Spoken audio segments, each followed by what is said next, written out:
the concept of echod, that everything emanates from God. As I mentioned, Rav Chaim Volozhin explains, we say in the Haggadah, God is called the Makom. He's the location.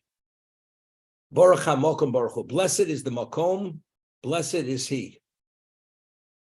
So the Midrash tells us, why is God called Makom? Why is He called the location? So the Midrash says, whenever we speak about anything that exists, it exists within a context of where it exists, which is what? Which is a space. God doesn't exist within any space. He is the basis. The existence exists because of Him. You understand? A makom is location. What does a location connote? We as human beings, we exist in the world. So what's our location? It's the world. Is the world God's location? The world is not God's location. God is the basis for the world to exist. So the world, who is the makom? Who is the location of the world? What is the basis for the existence of the world? The basis is what we're able to exist because we exist within this location. Our function, the food, we breathe, whatever it is, we exist. This is our location. With God, it's even more than that. Not only do we exist within His location, He is the cause, He's the basis for the ongoing location to exist as a location. So He is the equivalent of the location of existence, because if not for Him, existence wouldn't exist. Therefore, God is referred to as Hamakom. He is Makomo Shel Olam. He is the location of the world. So he says the idolaters initially, they believed that after God created existence, even though He's a creator, just as I mentioned, a tool maker, he tools a gun. If a person gets hold of that gun, he's able to what? To use it against the tool maker, against the gun maker. He could kill the gun maker. God, so they believed God creates certain systems. And the systems are very finite and very exact, and you can't override these systems. Similar, because once it's created, you're locked into the system. But they didn't realize and understand that system is not outside of God. That system only exists from moment to moment, only because God wills that existence. This moment He ceases to will the existence, there's no existence, there's no system. They believe, no, the system is fixed in place. Now, how do you override that system? You can't. So they chose to use that system against God Himself. I'll give you an example. The Tower of Babel. We read about the Tower of Babel. They wanted to build the tower to rebel against God. What did God do? He came and He confused their languages. Until that moment, there was no such, everybody spoke the same language. What was the basis of the meetings of the minds? That there was a unification among all these 70 families. Because they had the same mindset, they had the same perspective. The communication skills, they were identical.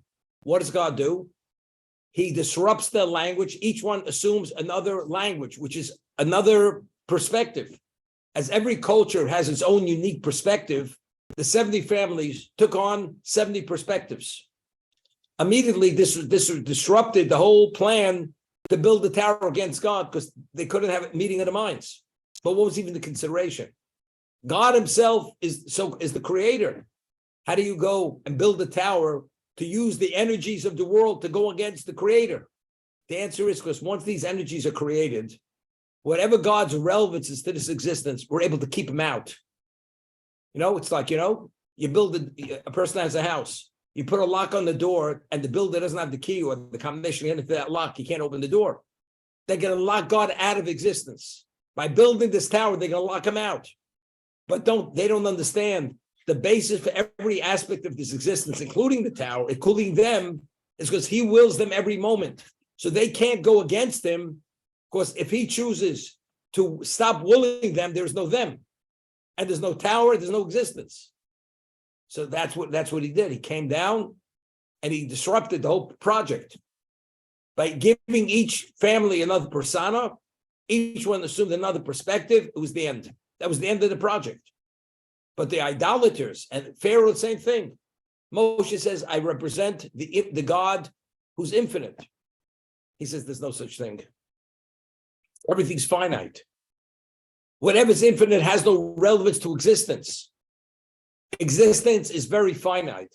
Therefore, the only one who has relevance to existence is finite. Those are the deities. And that's why you have multiple deities, because each deity is finite in its own area of ability. Because Pharaoh, again, he believed the world is finite, but the world's only finite because God wills it should be finite. But the moment he wills to expand it or to change the whole system, it becomes a different system. Water turns to blood. Sand turns to lice. Day becomes night. Everything's changed. But how? Because God is the basis. He's the basis for the system. So the moment he chooses to change the system doesn't exist. He's not overriding the system. The system ceases to function because he stops willing the existence. I'll give you an example. Person never saw electricity before or never saw the effect of electricity. You walk into a room and you see a 10,000 watt light. It gives off light, blinding light. The person who has no background, no understanding, what does he say? There's something there which illuminates, radiates, and if you look at it, you get blinded. It's something within that light. He doesn't realize there's an energy source called electricity, which energizes the system, which causes the gases or the filament within that light to start glowing. The moment you shut off that energy source, everything goes dark. What happened to the light? The person thought the light is a light.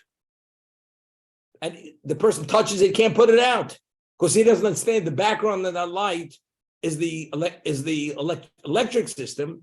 The moment the system goes down, there's no light. God is the basis for the system we called existence. He is the energy flow. The moment he stops willing that energy, there's not even a trace of the light. There's no trace of existence. There's no trace of humanity. Just as there's no trace of light once you shut off the electricity, whatever the light was, it's like it never was.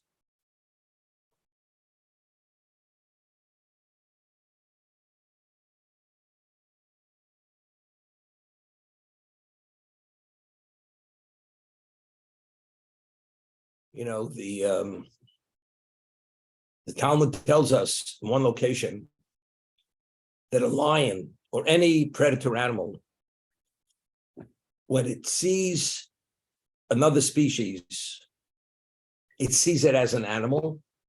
A lion in terms of its DNA, its behavior is all patterned and based upon its DNA, what its makeup is. So the lion, when it sees another animal, it attacks it because that's what its DNA dictates to it. What about if it sees a human being and the animal sees the human being, the lion sees as a human being, which has a certain aura? The lion doesn't attack that person. The only time the animal attacks a human being is if the animal sees that being as just an ordinary physical being. But if the person gives off a certain aura, which is not the profile of an animal, the lion will not attack that person. And therefore you find, we read in the Midrash, there were 400 entrances to the palace of Pharaoh. Each entrance had predator animals that hadn't been fed for days that protected those entrances. If you would go near them, you'd be devoured by these vicious beasts. Moshe and Aaron come, and they come to the entrance of the palace, and the lions, the tigers, all of them, they become docile like little puppy dogs, and they start licking the toes of Moshe and Aaron. There's no indication of what their behavior is. Word gets back to the palace. Paro, I think we got a problem. These two holy men are here, and there's no stopping them. They're coming straight into the palace. They can't be stopped. What happened? Why did all of a sudden these predator animals would devour a person because they weren't fed in days? All of a sudden, these two individuals, these animals are being incapacitated. They're not being incapacitated because the animal only kills an animal. These people are not seen as animals.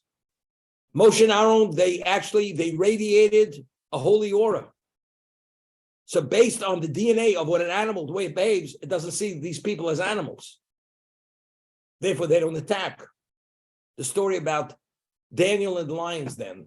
He was thrown into the lion's den because he would not bow to the statue, the idol of the Nebuchadnezzar, the Babylonian emperor. He was thrown into the lion's den. The lions did not eat him. Who was Daniel? Daniel was a question, even if he was a prophet. He was a holy man. The lions, they sensed that this is not someone what they normally eat or devour. It's another species. It's like an animal wouldn't eat a stone.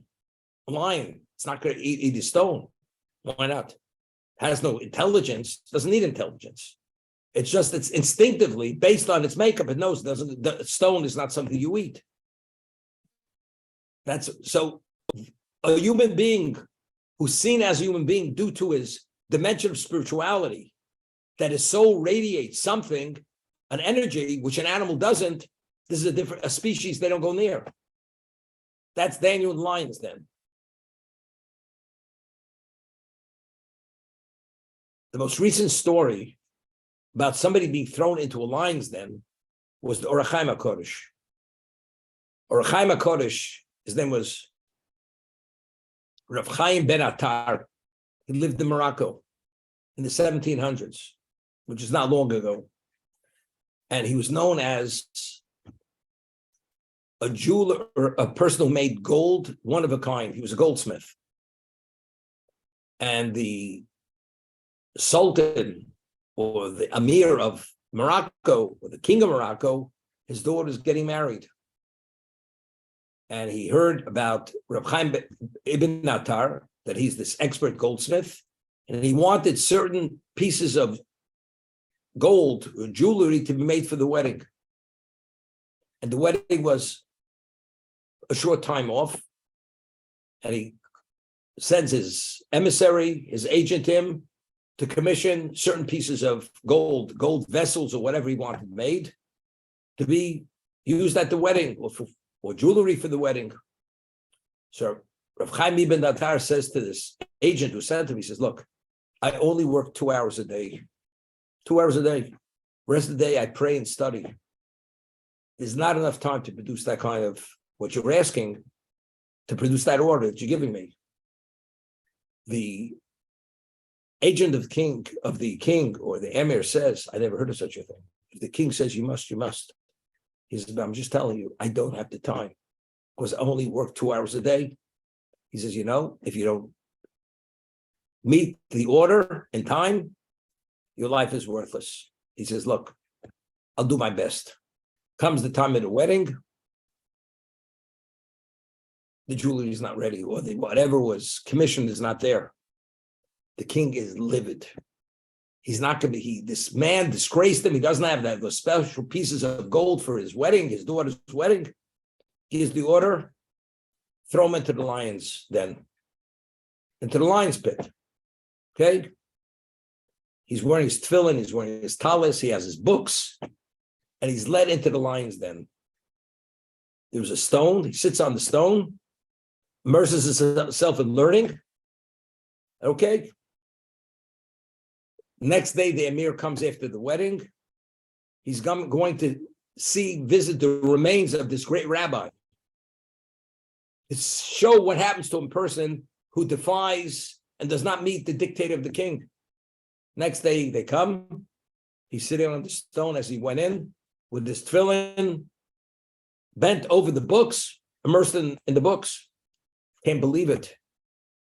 No one's ever survived this line. Next day he came, he just found bones at best.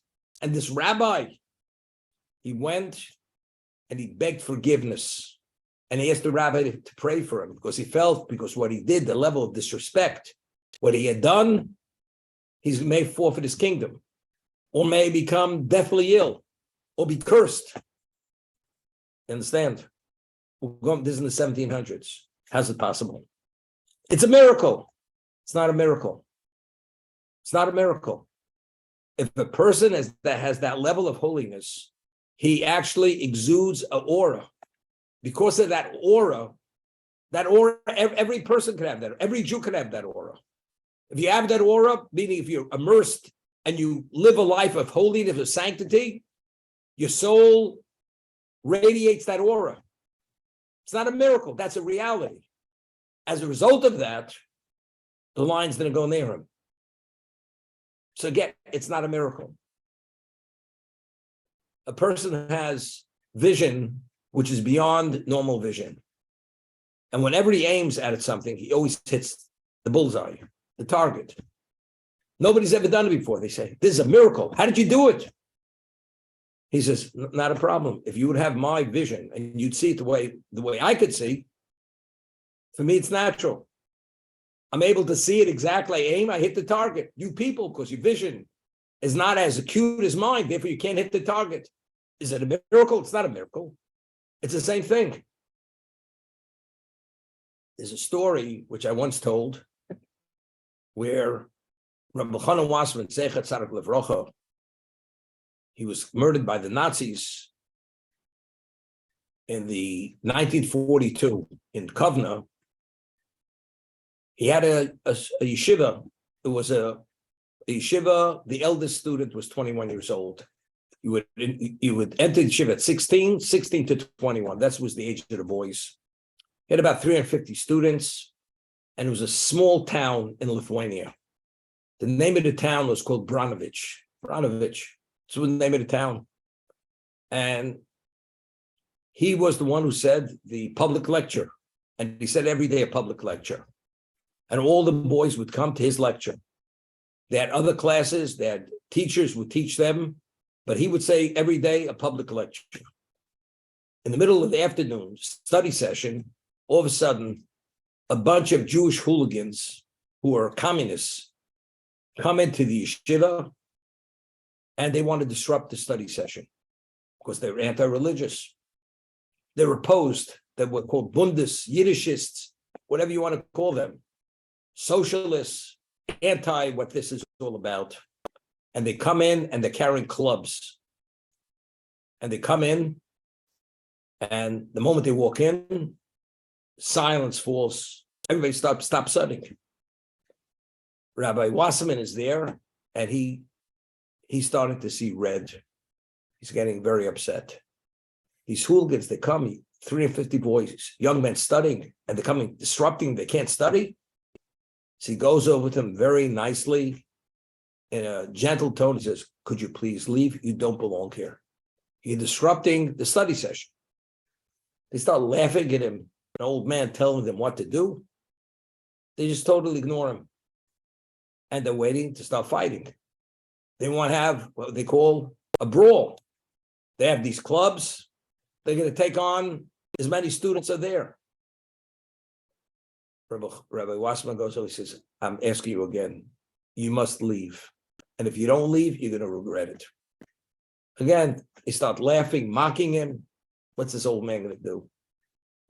So he says to the leader of these hooligans, he says, if you don't leave now, you will regret it for the rest of your life. And as he says it, the hooligan picks up a club and wants to hit him with the club. The moment he lifts his club, Rabbi Wasserman looks at him and says, you must go. The moment he said that, his hand became paralyzed. Paralyzed. And he sees this, and this is witnessed by 350 students. They were amazed. Rabbi Wasserman performed the miracle. Moshe split the sea. The moment this happened, they were petrified. They fled. This group of hooligans. So they went over to Rabbi Wasserman and said, Rabbi, we never knew you could perform miracles. We thought that's for Hasidic rabbis, grand rabbis. We never knew. You're a Rosh Hashiva, you disseminate Talmud, this and that. You're a tzaddik, but to be able to perform miracles, he says, it's not a miracle. What I did was not a miracle. He says, the power of speech that every person has is a spiritual faculty. It emanates from our soul.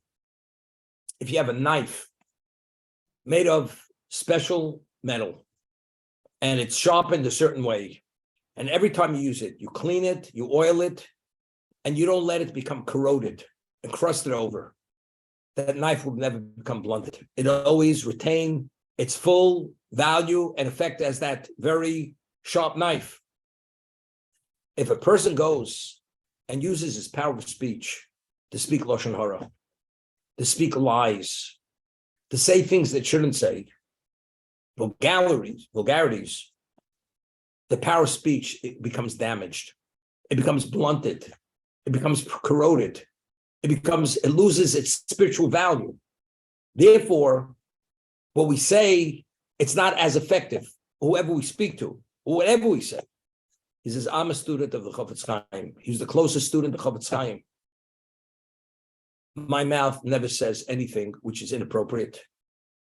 And I maintain my power of speech in its most pristine condition.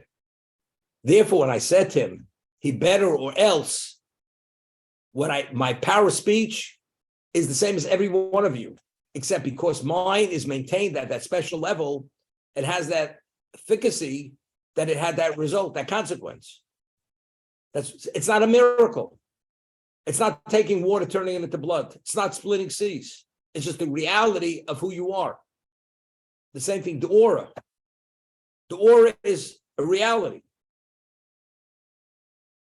But if you see God, as we're talking here, that God created a system, and God has this existence has no relevance to the infinite, that means God can't change the system. It's etched in stone. It's fixed the way it is. Therefore, you could keep God out. You lock the door, he can't come in. Because he created this finite system, and it's insular. Nothing could penetrate it. They don't realize God is the basis for this system. The system only exists because he wills it every moment. The moment he ceases to willing it, it's not he's penetrating the system, but rather there's no system. That's the understanding. That's echod. That's to appreciate what echod is.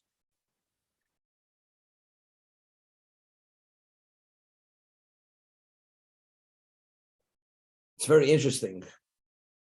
There are times very often where the doctors would say to a patient that we've done all we could do, and they meet with the family and they say, right now, all that could help, you have to pray to God. Some doctors say that. It's beyond medicine. You must pray to God. The only way this person can survive, God has to intervene. Otherwise, it's not going to happen. What does that mean? That means through conventional intervention, this person will not live. That's the medical prognosis. Will not live. If God intervenes, that's the only chance. What does that mean? These are not some kind of superstitious, archaic, backward people speaking here. These are the experts in the medical field. They could say that. And they do say it at times. I'm not saying all doctors say it, but some doctors do say that. What does that mean? It means that there's someone out there that despite the system, despite the disease, despite the record, nothing's etched in stone. Because he himself could actually intervene, but they don't understand. It's not because they understand what the Ramchal is saying, because he's the basis for the system, but he has power to override the system. The system's in place, he's overriding it. He's not overriding it. He's infusing the system, he's changing the system. He's not overriding the system because he wants this person to live. That's where the person is living. Give you an example. If a person experiences something which he has to thank God for his life, that he's alive. In the time of the Beis Hamikdash or the Mishkan, you have to bring a thanks offering to say thank you to God. That's what you have to do. You thank God that you're alive. The thanks offering was an animal, and there were 40 loaves of bread that were consecrated, and 30 were made of matzah. 10 of them were made of chametz, leavened. Now, every meal offering is always made of matzah, never chametz, never leavened. But the thanks offering is made of chametz, of leavened. 10 of the 40 loaves are leavened. The question is why? Why is this the exception? Even though the majority are matzah, not leavened, 10 must be leavened. Now, when does one bring a thanks offering? A person travels the high seas and comes back alive. You have to thank God that you're alive. Because the ship could have gone down, and when you're out at sea, you're so-called in God's hands. So that you return, you give thanks to God that you're alive. A person traversed the desert, which is endless danger, and you survived and you came back alive, you have to bring a thanks offering. A person was in prison and he was released. Being alive, you have to thank God that you came out alive. If a woman a person's deathly ill and he recovers from that illness, we're speaking about an illness that it's not so simple a person recovers, you have to bring a thanks offering to thank God that you're alive. Okay, now, in every one of these instances, there is a statistic. Let's say today a person travels the high seas. But this is a statistic. How many ships go down? Today, most return. The majority return. So this is a statistic. But yet, despite the statistic that the majority survive, it's not the minority, you still have to bring a thanks offering. So if we be minority, say it's a miracle. God intervened and performed a miracle. But if the majority survives, it's the minority, it's like every statistic. But yet, despite that, you still have to bring the thanks offering. Now, what does chametz always represent? Something leavened. Anything that's leavened is tastier and it rises. Something which is not leavened is flat. The fermentation process within the dough causes it to rise, and that causes it to be tastier. The fermentation of the dough. What does that represent? In Kabbalistic works, that's called the Yetzer Hara, that's the evil inclination. That's desire. Chametz represents the evil inclination. That's why Pesach, 7 days, we have to remove ourselves from that kind of diet.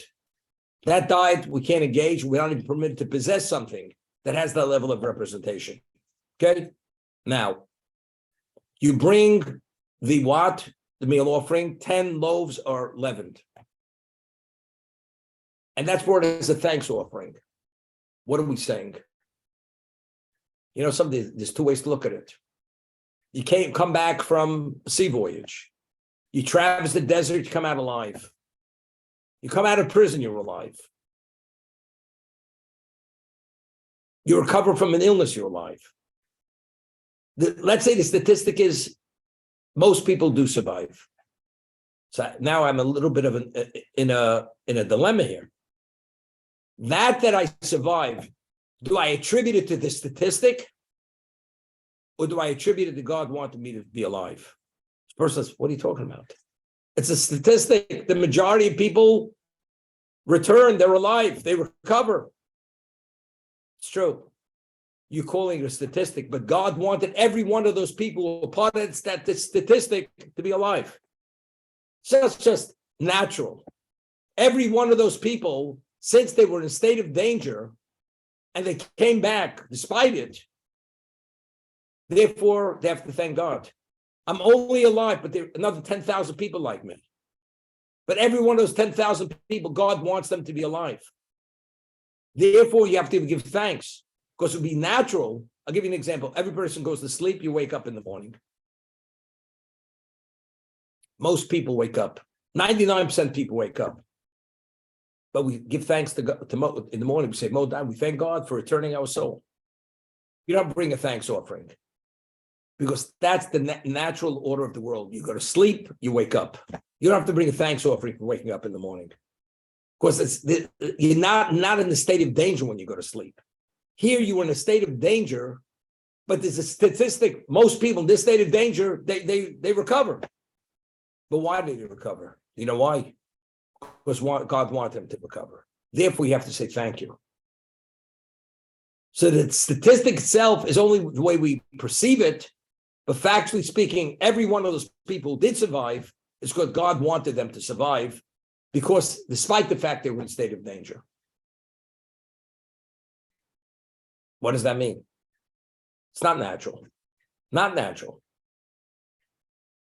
Because God wills, danger only affects you if God wills that you should be affected by that dangerous situation setting. But if God says that danger has no relevance to you, he keeps that danger at bay, you have to thank God for keeping that danger at bay from you, that it did not compromise your existence. That's the understanding. But all that goes into echod. Of course, as they say in the vernacular, he calls the shots in every sense of the word.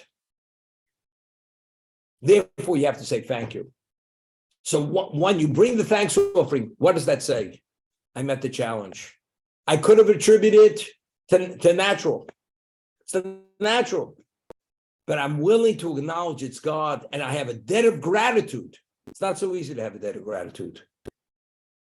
Who wants to be a debtor? That means you owe it to God. Most people don't want to owe anything to anyone. Because if you owe, that means you're indebted. You're indebted, it complicates your life, especially if you don't want to toe the line. So it's easier to just totally hoodwink it, circumvent it. It's statistic. That's the end of the story. But if you're able to bite the bullet and see it the way it is, that it is God's hand, and therefore the confirmation you bring a thanks offering, what are you thanking God if God had nothing to do with it? The answer is God did have. So that acknowledgement puts you in a position you're indebted. Once you're indebted, you have to live your life differently because you owe your life to God. That's the understanding.